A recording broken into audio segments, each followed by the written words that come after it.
لیکن ایک بات، وہ جو وزیر اعظم کو 7-8 منٹ لیٹ آیا تھا وہاں، اس کی وجہ ضرور میں بتانا چاہوں گا جی سب کو، بالکل، اور یہ ہمارے سب کے لیے ایک بہت بڑا سبق ہے۔ سب ہے کیا، بالکل، ہم اسلام کا کرتے ہیں بڑا دعویٰ مسلمان ہونے کا، اور بتاتے ہیں جی ہمارے خلفائے راشدین رضی اللہ عنہم ایسے تھے۔ اب یہ لوگ ہیں کافر، جو ہمارے مولوی کہتے ہیں جنہوں نے آگ میں سڑنا ہے، بالکل تو اب ان کا دیکھیں کہ وہ خلفائے راشدین کو کیسے فالو کر ان رہے کو ہیں۔ فالو کرتے ہیں۔ اب وہ مصطفیٰ، آپ نے بتایا مصطفیٰ بھی آیا ہوا تھا، شمیم نے بڑی ضد کی، تو اس کی بھی میٹنگ تھی واپس لندن، تو اس نے جلدی واپس جانا تھا، تو وہ باہر کھڑا تھا وہاں گاڑی کا انتظار کرتے ایئرپورٹ جانے کا۔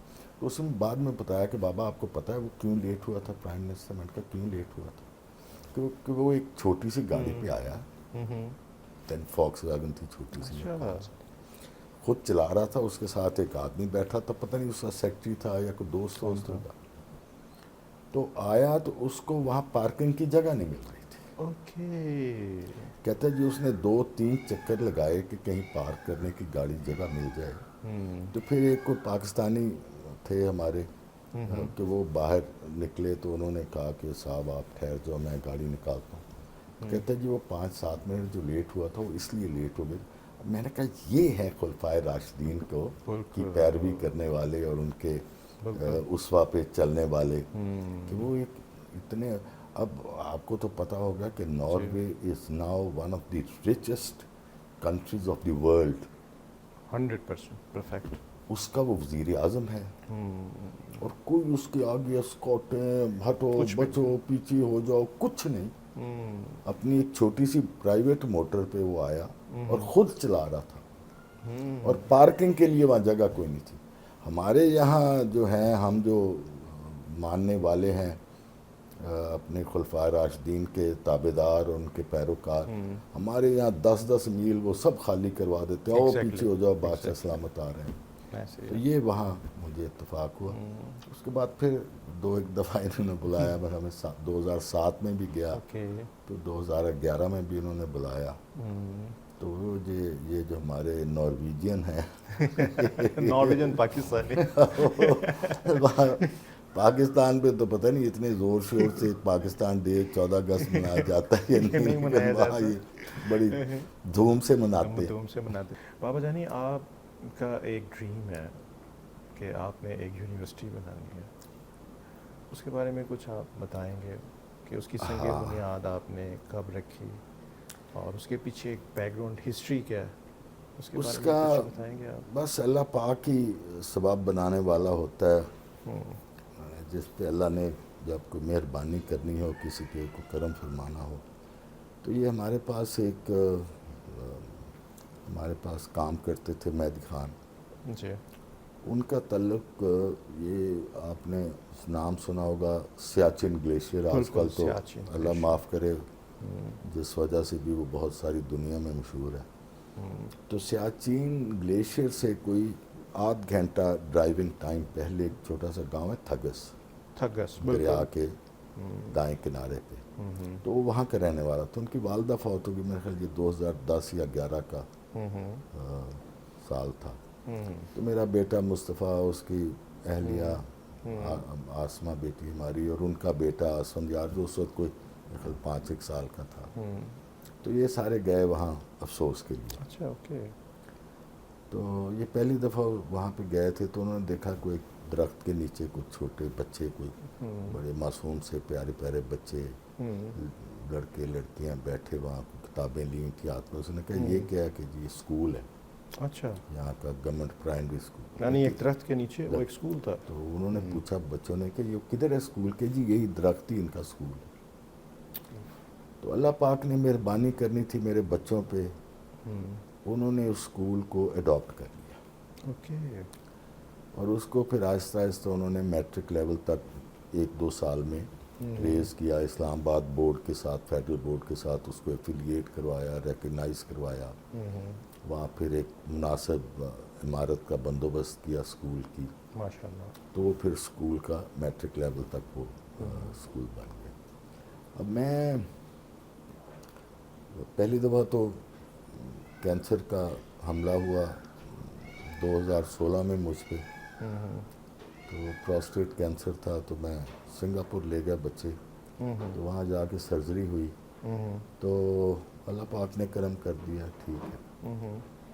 2023 میں، یہ 2 سال پہلے، پھر ایک بہت بڑا خطرناک قسم کا حملہ ہوا، جیسے وہ میں ایک دفعہ کہہ رہا تھا کہ وہ شیکسپیئر نے لکھا تھا اپنے ڈرامے میں that the second entry of Cleopatra into Rome surpassed the first۔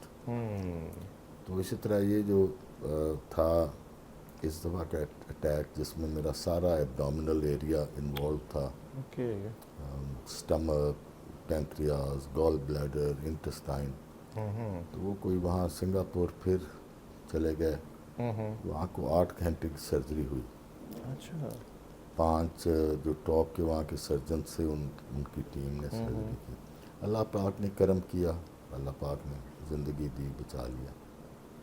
تو پھر اس کے بعد کوئی 9 مہینے کیمو تھراپی ہوئی میری، تو اس کیمو تھراپی کے دوران میں بستر پہ لیٹا تھا یا کرسی پہ بیٹھ جاتا تھا، تو میں سوچ رہا تھا کہ یہ اللہ نے جو بچایا ہے، زندگی دی ہے، یہ ضرور کوئی وجہ ہے اس کی اللہ پاک کے پاس۔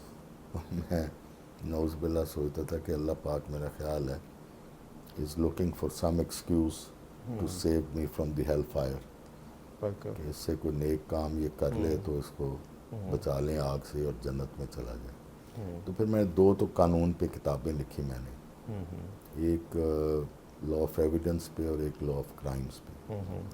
پھر بھی میری کوئی تسلی نہ ہوئی، میں نے کہا نہیں، یہ کافی نہیں ہے، کچھ اور بھی چکر ہے۔ تو پھر میں نے یہیں کمرے میں لیٹے، مجھے خیال آیا، اللہ پاک نے وہ خیال ڈالا ذہن میں کہ وہاں جہاں یہ بچوں کو سکول ہے، وہاں ایک یونیورسٹی بنا دی جائے۔ وہ سلمان میاں بہت پسماندہ علاقہ ہے، بالکل ایگزیکٹلی، وہاں پہ کھانا پینا بھی مشکل ہے، بہت دور افتادہ اور بہت پسماندہ علاقہ ہے، اور بہت غربت ہے وہاں، اور یہ لیکن دنیا کا ایک ایسا یہ اعلیٰ اللہ تعالیٰ نے اس کو جگہ بنائی ہے، اور خاص جگہ بنائی ہے، that it's surrounded by 5 of the 14 tallest peaks in the world، K2 اور نانگا پربت اور راکا پوشی اور مشا بروم، اور یہ سارے اس کے ارد گرد ہیں سارے۔ اور پھر یہ جو گاؤں ہے، اس کے نزدیک ہی، اس کے بھی ارد گرد دنیا کا، میں پھر انگریزی میں کہتا ہوں ذرا آسانی ہوگی سمجھنے کو، this area has the largest deposits of glacial ice in the world outside the polar regions۔ North pole, south pole کے بعد گلیشیل آئس جو ہے، جو سب سے زیادہ اس علاقے میں ہے، تو یہ بہت غربت ہے، بہت پسماندہ علاقہ ہے۔ تو پہلے تو وہاں تک کوئی پہنچ ہی نہیں سکتا تھا، اب خیر اللہ پاک نے مہربانی کی ہے، سڑکیں بہت اعلیٰ بن گئی ہیں، ہوائی جہاز بہت اعلیٰ اس کا سفر ہو گیا۔ اب اسلام آباد سے اسکردو جو اب ایک انٹرنیشنل ایئرپورٹ ہے، وہ کوئی 8 گھنٹے کی فلائٹ ہے، اور اسکردو ایئرپورٹ سے یہ جگہ کوئی 4 گھنٹے کی ڈرائیو ہے، دریا کے ساتھ ساتھ اوپر اپ اسٹریم۔ تو اس قسم کا یہ علاقہ تھا۔ تو یہ جس جگہ پہ یونیورسٹی بن رہی ہے، وہ اللہ ان کو جزا دے سب کو، یہ گلگت بلتستان کی جو حکومت ہے، انہوں نے 200 کنال جگہ ہمیں دی ہے، ماشاءاللہ، یہ یونیورسٹی بنانے کی۔ اور یہ یونیورسٹی انشاءاللہ تعالیٰ جب اللہ پاک بنا دے گا، تو یہ دنیا میں سب سے اونچی بلندی پر پہلی یونیورسٹی ہو، یہ تقریباً 11,500 فٹ کی بلندی پہ ہے، 11,500 فٹ کی بلندی۔ تو وہاں انشاءاللہ اکیڈیمک بلاکس بنائیں گے، ہاسپٹل ہوگا،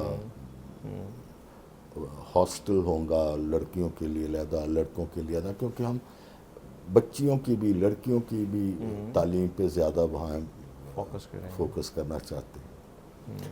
اور وہاں ہاسپٹل ہم بنائیں گے انشاءاللہ تعالیٰ، 50 بیڈز پر مشتمل، جہاں انشاءاللہ تعالیٰ اللہ پاک ہر قسم کی سہولیات فراہم کرے گا انشاءاللہ، جس میں وہ اسٹوڈنٹ جو ہیں جو یونیورسٹی کی پاپولیشن ہوگی اس کے لیے بھی، اور پھر ارد گرد کے جتنے علاقہ ہے نواحی علاقہ جات ان کے لیے بھی، بالکل صحیح. اور پھر وہاں فیکلٹی کے لیے جو اساتذہ پڑھائیں گے وہاں، جی وہ چونکہ اساتذہ سارے اب باہر سے آنے ہیں، زبردست. ان کیا کی بات. رہائش کے لیے ہم بہت موزوں قسم کی رہائش بھی وہاں بنا رہے ہیں،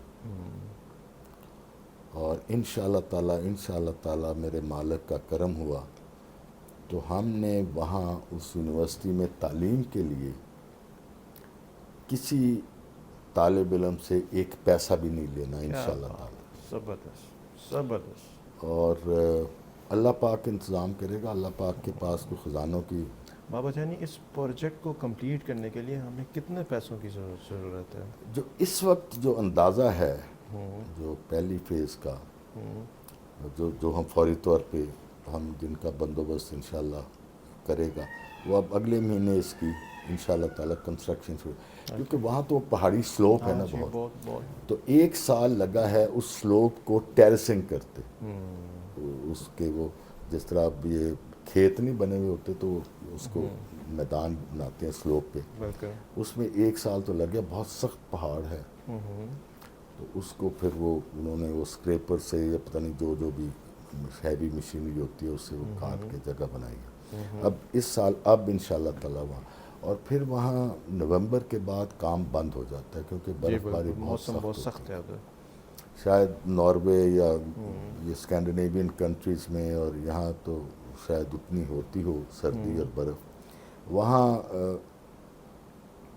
ہاں وہاں سردیوں میں جو درجہ حرارت ہے جو نچلے درجے کا وہ -25 30 کے درمیان رہتا ہے، اور تو اس لیے وہاں پھر دسمبر سے لے کے تو اپریل تک کوئی کام نہیں ہوتا.